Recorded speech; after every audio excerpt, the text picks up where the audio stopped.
можеби не само странските туристи, може да се каже дека и убаво е да се слушне ова од страна на старите Скопје, но и со оглед на тоа дека ќе се потсетат на некои времења кога се зборувало за тие славни скопски чешми. Ќе напоменеме многу повеќе за легендите и сите тие скопски чешми по кои што е препознатливо старо Скопје. Дел од нив се Тасино чешмиче, Саук чешма, Лонџа чешма и чешма во кисела вода. Но многу повеќе на оваа тема ќе слушнеме во продолжение од мојот денешен гостин, господин Садиковиќ, туристички водич. Да му сакаме добро утро. Добро утро вам и гледачите на Телма телевизија.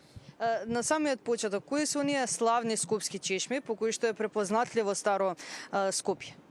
Па видете, веќе ги спомнавте, меѓутоа во минатиот период пред земјотресот и за време на Османската империја биде изградени многу јавни чешми кои што биле во потекот, поголемиот дел биле во потекот на старата Скопска чаршија, односно во стариот дел на градот Скопје.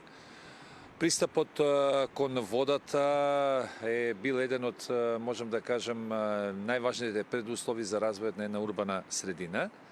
Така да уште од старите времиња, од антички времиња, па се до османискиот период, па се до модерното време се граделе чешми, бидејќи чешмите биле еден извор на вода, од кој населението, значи, се снабдувало со вода. За сите тие кои што немале, например, бунари во своите дворови, се снабдувале со вода, значи, од тие јавни чешми. Јавните чешми биле во потекот, како што кажав, на старата Скопска чаршија, во стариот дел на градот Скопје, значи најстарата скопска, можам да кажам, чешма е изградена во првата половина на 17 век, тоа е Адем Баба чешмеси на турски, кој што се наоѓала во потегот на старата турска чаршија. Обично се поставува прашање кои ги граделе тие чешми. Обично тие чешми ги граделе луѓе кои што биле богати луѓе, кои што сакале да направат добро дело за населението, така да ги граделе чешмите, од каде што можеле, значи, населението да се напојува односно се снабдува со вода. Инаку на самите чешми, значи на горниот дел од чешмата се наоѓала и надписот кој што било на старо арапско писмо, значи во време османскиот период, кај што пишувало годината на градбата и кој ја изградил како добротвор, можам да кажам, за доброто на народот.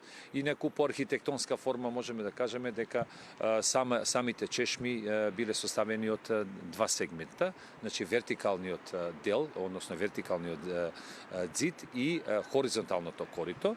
Значи вертикалниот ѕид обично бил граден од камен, додека хоризонталниот дел кај што се или коритото кај што се сливала водата, значи во некои чешми, значи во старо Скопје пред земјотресот 1963 година, а веќе има и некои остатоци во музеот на градот Скопје, значи биле користени некои остатоци од римскиот саркофаг.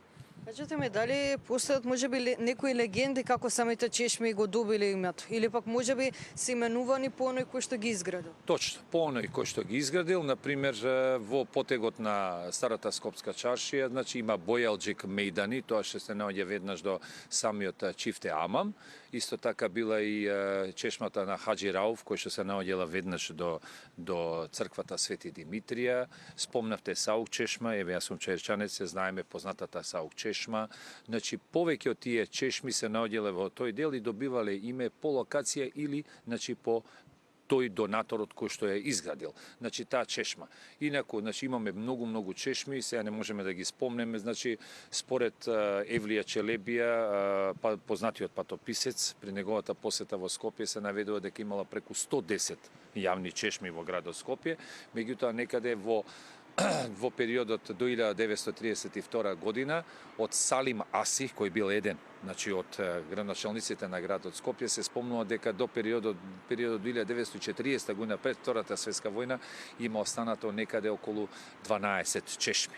Поголемиот дел од тие чешми, за жал, бидејќи заради, како туристички водич, можам да кажам, заради можеби негрижа на институциите и заради тоа што не биле валоризирани како вредни елементи од османската архитектура, за жал не биле ревитализирани, односно реконструирани. Поголемиот дел се срушени во 1963 година. Сега се поставува прашање каде овие јавни чешми биле поставувани. Биле поставувани на раскрсници, на плоштади, блиску до некои верски објекти, кај што пристапот до водата бил многу лесен за населението.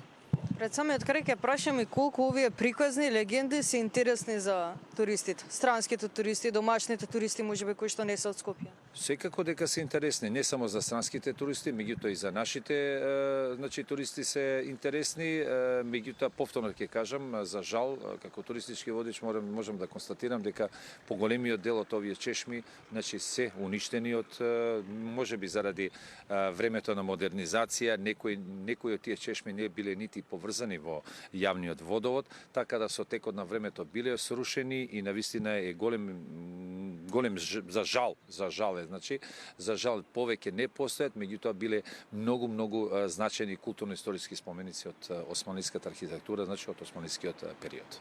Ви благодарам многу за одвоеното време. Ви благодарам и вам. Тоа беа легендите за старите скопски чешми, по кои што се памети старо Скопје. Скопје било и познато како град на чешмите, може да се напомене. Удов да ќе ве поздравам и се гледаме повторно во утрешното издание на нашата утринска емисија.